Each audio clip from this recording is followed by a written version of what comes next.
Assalamualaikum warahmatullahi wabarakatuh. Di kesempatan kali ini kita akan membahas tentang salah satu rukun dari ibadah haji dan juga umroh, yaitu sa'i. Sa'i dari definisinya dimaknai sebagai berusaha atau berjalan. Secara istilah, sa'i diartikan berjalan dari Bukit Sofa menuju Bukit Marwa bolak-balik sebanyak 7 kali dengan niat dan juga tata cara tertentu. Hukum sa'i. Para ulama berbeda pendapat mengenai hukum sa'i dalam ibadah umroh. Pendapat yang pertama yang dipegang oleh mayoritas ulama fikih mengatakan bahwa sa'i menjadi rukun dari ibadah haji. Sehingga ketika ada seorang jamaah haji yang tidak melaksanakan sa'i, maka ibadahnya tersebut tidak menjadi sah.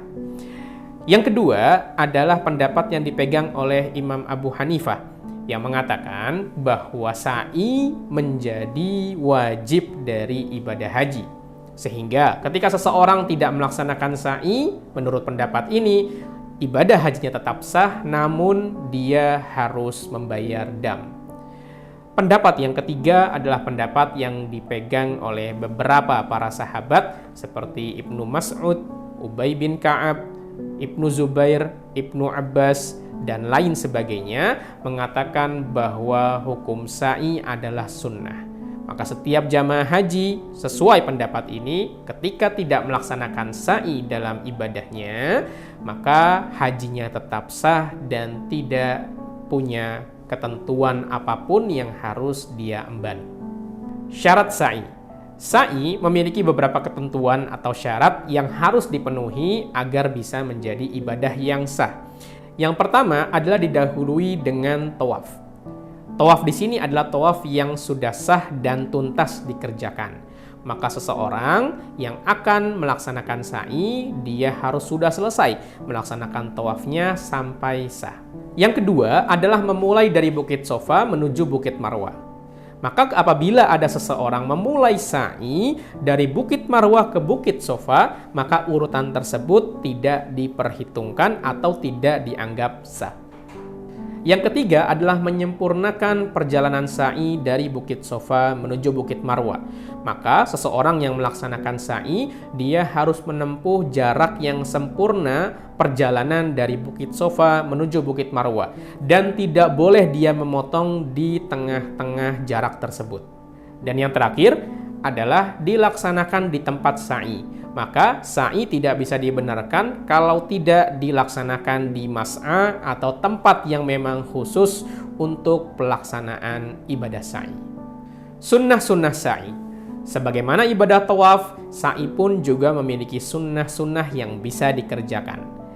Yang pertama adalah membaca firman Allah Subhanahu wa taala, "Innas safa wal marwata min sya'airillah." Ini dibaca ketika seseorang mendekati Bukit Sofa. Yang kedua adalah berjalan seperti biasa dari Bukit Sofa ke Bukit Marwa, kecuali ketika seseorang mendapati lampu hijau. Maka kalau ada lampu hijau, dia disunnahkan untuk berlari-lari kecil. Namun perlu diketahui, sunnah berlari-lari ini hanya dikhususkan kepada para laki-laki. Untuk wanita, maka mereka berjalan seperti biasa dari awal hingga akhir. Yang ketiga adalah sunnah yang dilakukan ketika seseorang menaiki Bukit Sofa. Maka yang dia lakukan adalah dia menghadap kiblat lalu membaca doa yang bunyinya Allahu Akbar, Allahu Akbar, Allahu Akbar, La ilaha illallahu wahdahu la syarikalah, lahul mulku wa lahul hamdu, yuhyi wa yumitu wa huwa ala kulli syai'in qadir, la ilaha illallahu wahdah, anjaza wa'dah wa nasara abdah wa hazamal ahzaba wahdah.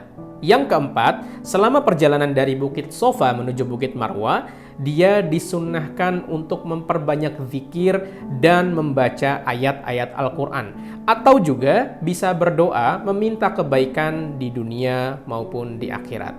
Dan sunnah terakhir adalah melakukan ibadah sa'i secara berturut-turut tanpa jeda dan istirahat, atau yang disebut sebagai mualat. Nah, ini adalah satu sunnah yang bisa dikerjakan kalau memang seseorang memiliki kemampuan untuk melaksanakan sa'i secara berturut-turut. Apabila ada keadaan-keadaan yang mengharuskan dia istirahat, ini pun juga tidak mengapa dan tidak mengganggu keabsahan dari ibadah sa'i yang dia kerjakan. Ketentuan-ketentuan lain. Ada hal-hal yang berkaitan dengan ibadah sa'i yang perlu untuk kita pahami. Yang pertama adalah para ulama bersepakat bahwa ibadah sa'i tetap sah sekalipun dijalankan oleh orang dalam keadaan tidak memiliki wudhu. Berbeda dengan tawaf yang dimana bersuci merupakan salah satu syarat agar tawaf itu menjadi sah. Yang kedua, sa'i dikerjakan setelah tawaf ifadah atau setelah tawaf umroh. Yang ketiga, apabila seseorang yang melaksanakan haji dengan ifrad atau qiran, dia tidak perlu lagi melaksanakan sa'i apabila sa'inya sudah dikerjakan setelah tawaf kudum atau setelah tawaf umroh. Yang ketiga, bagi jamaah yang melaksanakan haji ifrad dan juga qiran, maka dia tidak perlu lagi melaksanakan sa'i setelah tawaf ifadah apabila dia sudah melaksanakan sa'i setelah tawaf kudum. Dan ketentuan terakhir yang perlu untuk kita ketahui bahwa tidak ada yang namanya sa'i sunnah.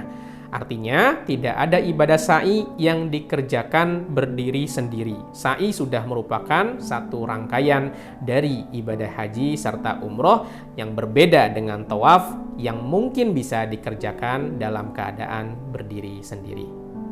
Pertanyaannya, apakah penjelasan mengenai sa'i ini sudah bisa dipahami oleh jamaah semua?